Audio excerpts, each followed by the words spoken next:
Meus amigos, meus irmãos, aqui estamos mais uma vez para o nosso encontro semanal, o encontro da família com Jesus, através do Evangelho no Lar, aqui em Natal, Rio Grande do Norte, promovido pelo Grupo Espírita Garimpeiros da Luz. É sempre com muita alegria que aqui voltamos para fazermos algumas reflexões acerca dos ensinamentos de Cristo. O Evangelho no Lar traz harmonização, traz luz às nossas vidas, aos nossos lares, às nossas famílias. Não esqueçamos do recipiente com a água que será fluidificada durante a nossa reunião de estudo pelos guias espirituais que nos acompanham. Ingerir lá ao final, com fé, com respeito, é exatamente tomar um remédio espiritual que irá nos fortalecer para os desafios da vida terrena.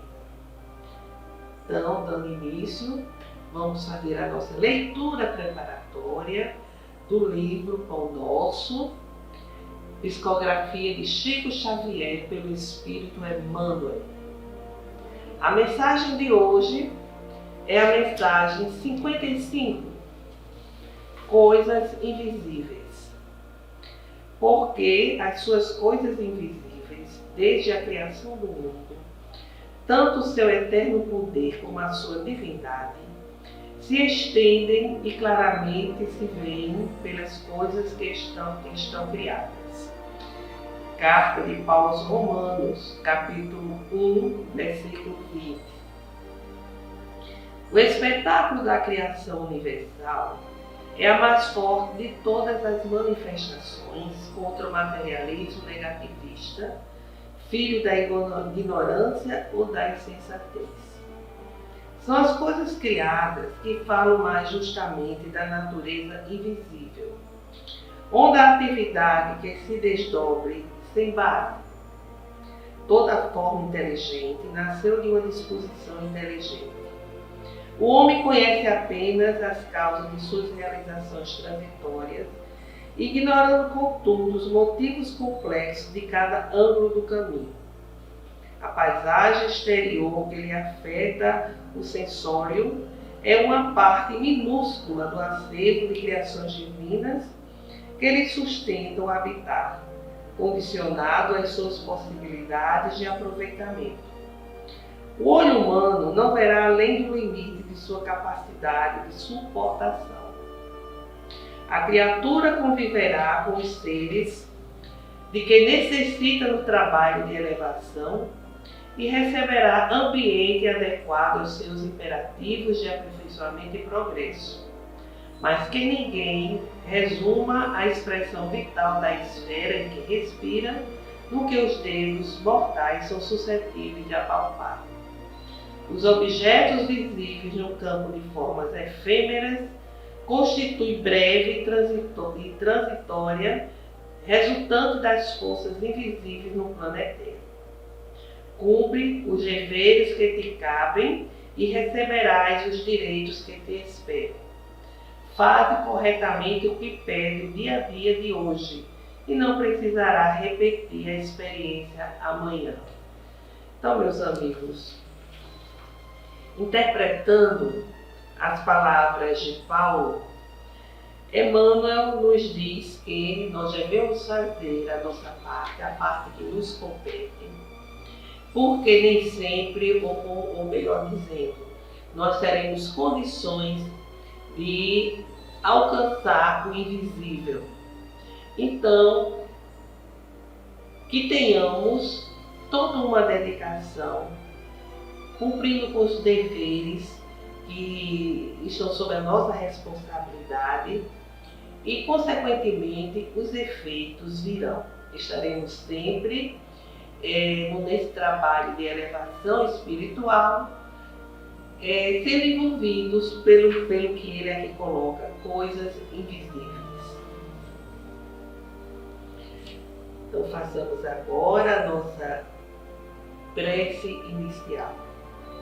Vamos elevar nossos corações, a nossa mente ao Altíssimo, para que os amigos espirituais venham para junto de nós.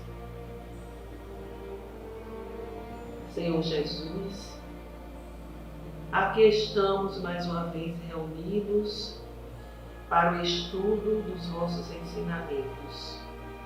E para isso, pedimos a vossa autorização, enviando a cada um de nós a ajuda necessária para que venhamos compreender, entender e, sobretudo, praticar os ensinamentos que hoje serão analisados, serão estudados por nós.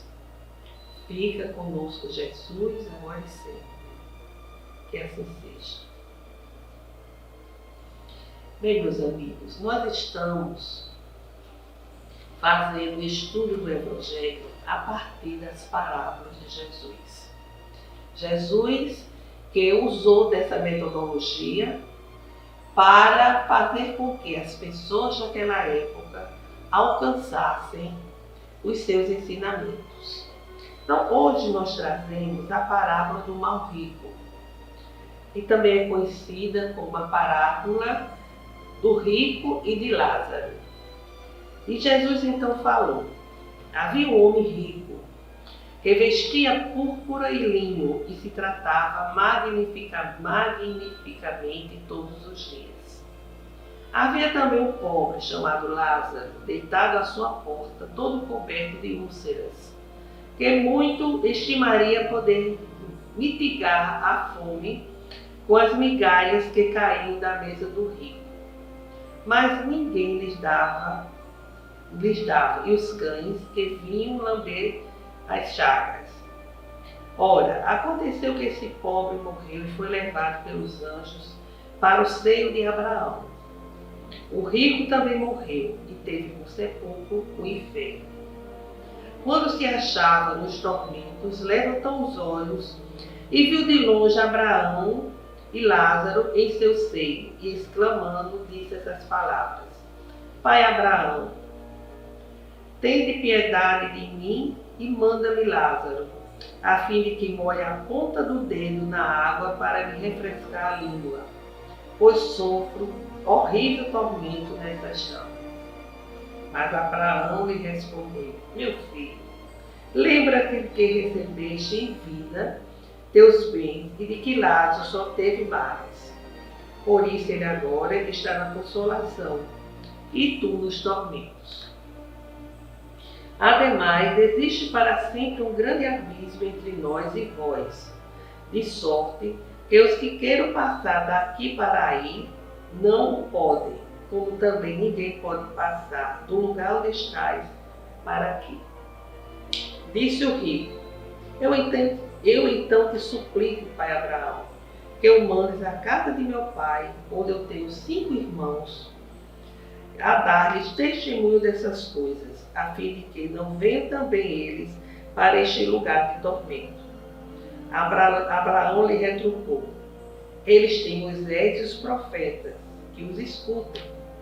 Não, meu pai Abraão, disse o rico. Se algum dos mortos for ter com eles, farão penitência. Respondeu-lhe Abraão: Se eles não ouvem a Moisés nem os profetas, também não acreditarão, ainda mesmo que algum dos mortos ressuscite. O registro é de Lucas, no capítulo 16, versículo 19 a 31. Bem, aqui nós temos vários ensinamentos, vários detalhes, vamos assim dizer, vários elementos para refletir. O que nós registramos aqui para a reflexão de hoje? Essa parábola, ela nos dá exatamente a oportunidade de fazermos reflexões sobre a riqueza. A riqueza em sua utilidade, no seu emprego, nas suas provas, assim como com relação às desigualdades socioeconômicas e também com relação ao apego aos bens materiais. E deixa de uma forma muito clara a importância da caridade e as consequências dolorosas do egoísmo, do orgulho, da ganância. O rico e Lázaro é uma parábola que representa os extremos de duas classes socioeconômicas. De um lado, a riqueza, recursos, facilidades e as vantagens que são concedidas pela riqueza. E do outro lado, a classe portadora das dificuldades decorrentes exatamente da privação ou escassez de bens materiais, o que nós poderíamos dizer até a extrema pobreza ou miséria. Outro ponto que chama a atenção é a questão das migalhas. As migalhas que caíram da mesa do rico, que poderiam saciar a fome daquele pobre coitado que ficava ali jogado na porta da casa do rico, tendo como companhia apenas os cães que lambiam as suas úlceras, as suas feridas. E nos faz refletir exatamente com relação ao desperdício, que continua tão comum nos dias de hoje. Muitas vezes das nossas mesas, das nossas cozinhas, saem desperdícios de alimentos que poderiam socorrer muitos daqueles que estão famintos. Quantas vezes, sem pensar, sem refletir, alguém bate à nossa porta e pede um pouco de comida, um resto de comida, e a gente diz não tem, porque acha que vai viciar, acha que é uma pessoa que está ali na nossa porta para sondar a nossa residência e voltar para assaltar. E, no entanto, lá dentro tem alimentos que podem até se estragar e ir para o lixo. Então, considerando a fome e a miséria existente no mundo, essa reflexão em torno das migalhas, do desperdício, é uma reflexão bastante oportuna. Após a morte, lá estão os dois, em situações diferentes, logicamente. Ali está o rico, egoísta, desumano, que só pensava em si, em sua riqueza, em estar muito bem vestido, e agora morre e se encontra em uma região espiritual de tortura, de sofrimento, de um sentimento de culpa que aflora exatamente depois da morte em todo aquele que vive de uma forma egoísta, A culpa, ela vem automaticamente à nossa consciência. E Lázaro sofreu com resignação, com paciência, todas as suas dificuldades. E ali estava amparado num ambiente espiritual de ventura. Aqui nós não queremos dizer que todo rico vai ser atormentado além de tudo. Não podemos dizer que a riqueza é um mal. Afinal de contas, a riqueza, os bens materiais que se adquirem são concessões divinas, nada nos pertence. É tanto que quando a gente morre, fica tudo aqui. O que deixa claro que a parábola é o mau uso dos bens materiais. O apego, você não saber dividir, administrar para acolher, para socorrer irmãos necessitados. Isso tem que ficar muito claro. E quando o rico, atormentado, se sentindo queimado, em chamas, vê lá longe Lázaro na companhia de Abraão, a sua sede de justiça, de consolação, de misericórdia era tamanha que ele diz: Pai Abraão, manda Lázaro molhar a ponta dos dedos para vir tocar a minha língua para que eu possa ser aliviado desse tormento. É uma situação em que Jesus coloca o tormento, né, o sofrimento que abraça todo aquele que vive de uma forma egoísta, de uma forma de muito orgulho. É o egoísmo, é o orgulho, a vaidade, a ganância, vem tudo junto, né? Então, Jesus coloca esse aspecto para que possamos refletir. Mas Abraão diz: mas não dá, não há como ir daqui para aí, e muito menos alguém vir de onde você está para cá. Ou seja, havia um abismo vibratório. Eram energias, vibrações totalmente diferentes, regiões espirituais diferentes, uma de ventura e a outra de tormento. Então isso nos faz pensar que a nossa maneira de viver, de proceder durante a existência física vai refletir nas nossas condições no além-túmulo, lá do lado espiritual.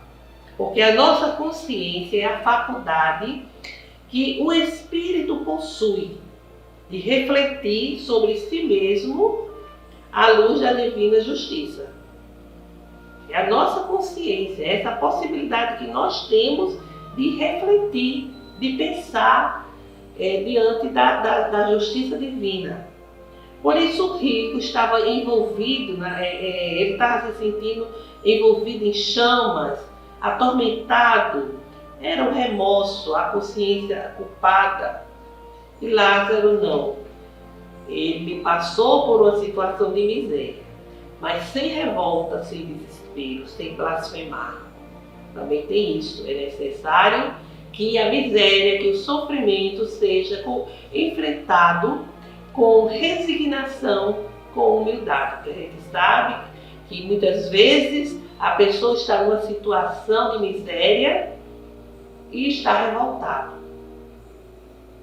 E está exatamente desejando o mal para aquele que tem uma situação melhor do que a sua. Que está blasfemando contra Deus, achando que Deus não existe ou que Deus é injusto. O abismo existente, conforme afirma Abraão, é exatamente o abismo que existe entre uma dimensão e outra. Enquanto em uma dimensão a ventura existe, é desfrutada, em outra dimensão ali estão os atormentados por não terem usado bem o seu livre-arbítrio. E isso também indica a distância evolutiva. É bom pensar nisso, a distância evolutiva. Por que existe esse abismo? Por que existem essas duas dimensões na vida espiritual? É o estado evolutivo de cada um. Lázaro não poderia voltar, retroceder,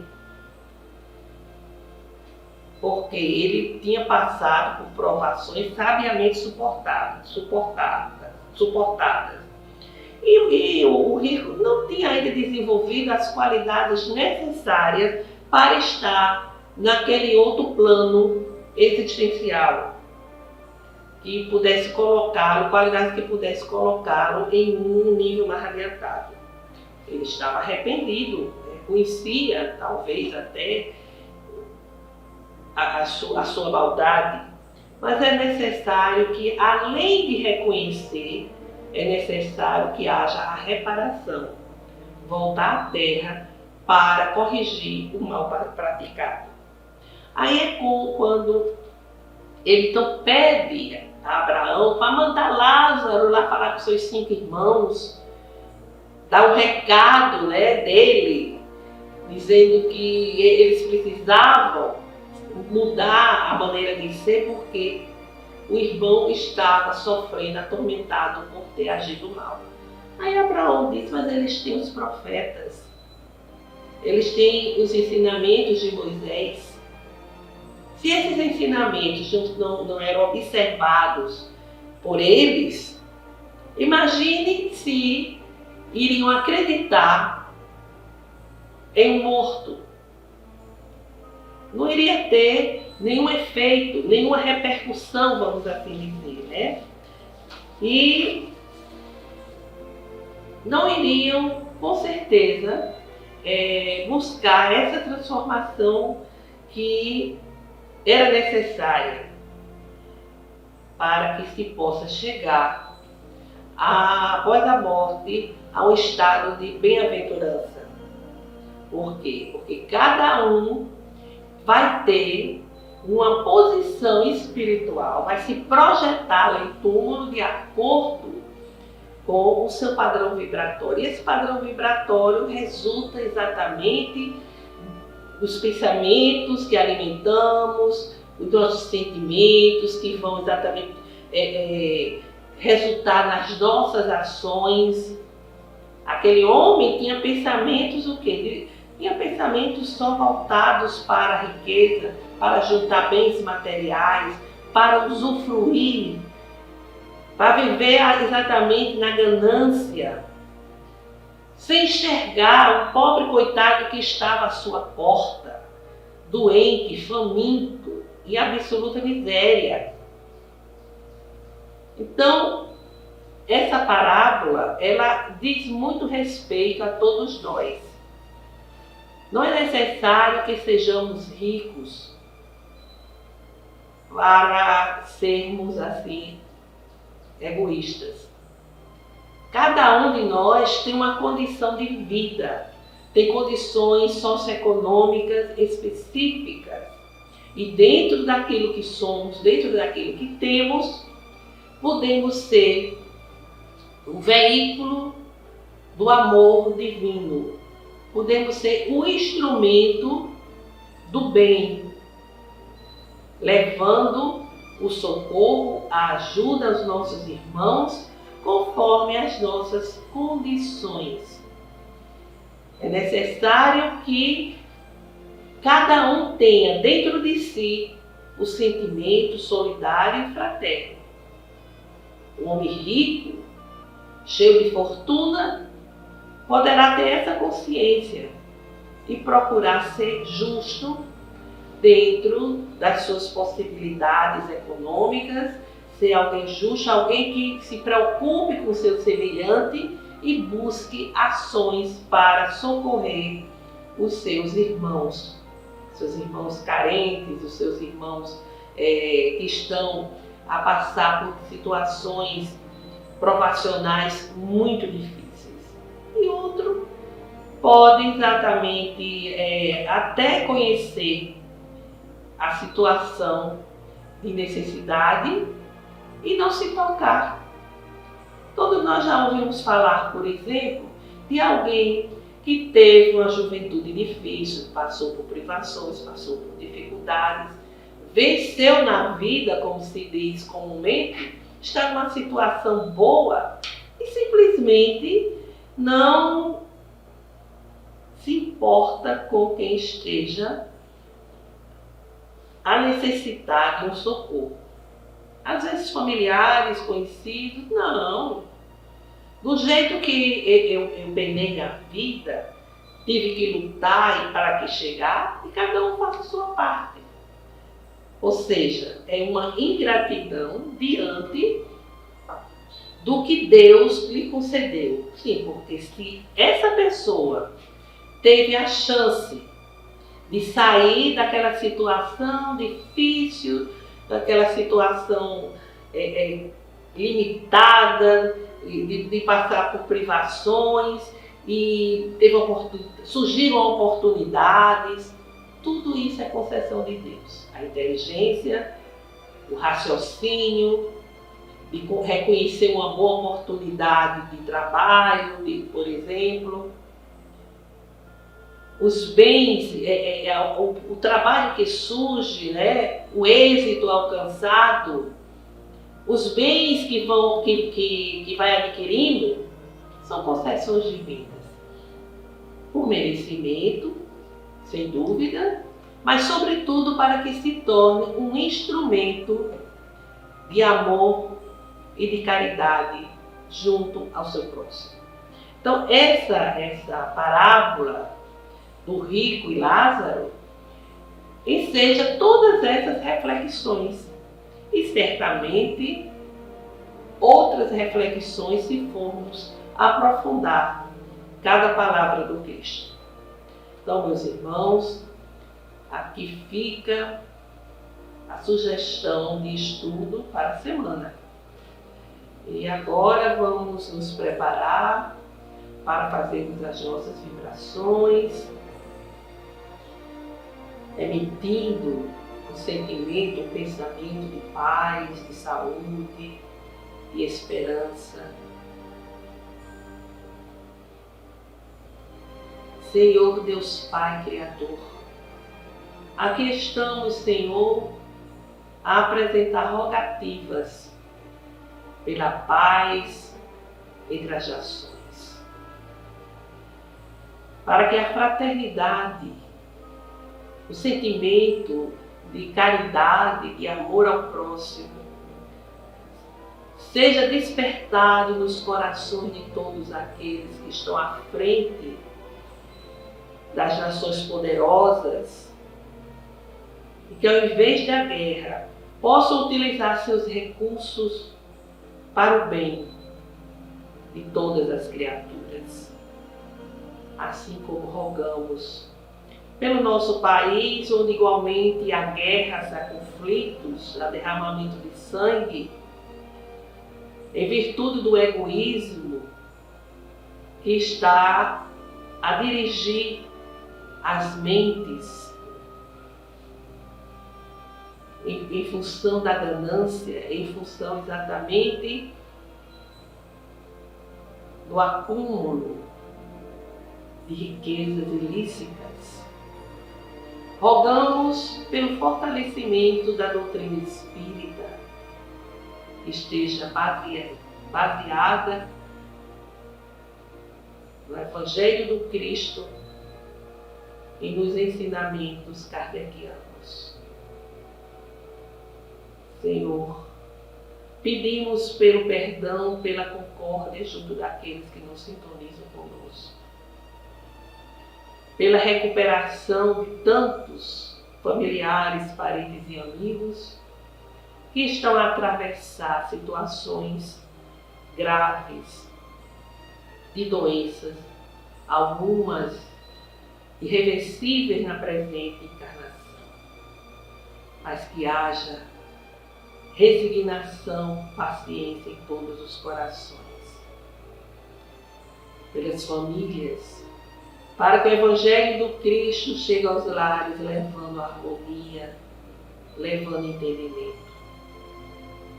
Agora, façamos um breve silêncio para que cada um possa apresentar as suas rogativas específicas.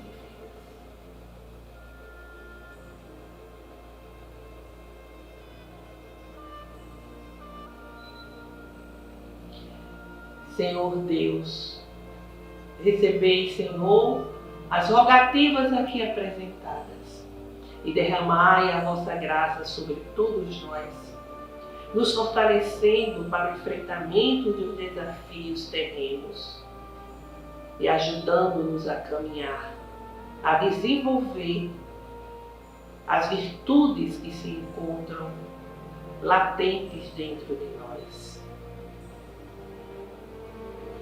Nosso Pai que estais em toda parte, glorificado e santificado seja o vosso nome no louvor de todas as criaturas.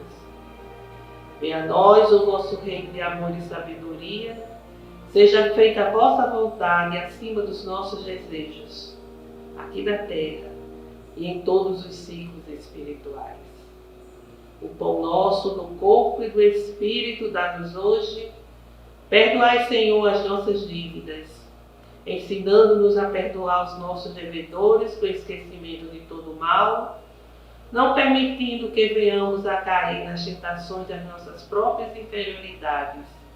Livra-nos, Senhor, de toda maldade, pois só assim reinará a paz no entendimento e o amor na caridade, hoje, amanhã e sempre. Que assim seja. Com esta prece, encerramos o Evangelho de hoje, desejando muita paz a todos. Até breve.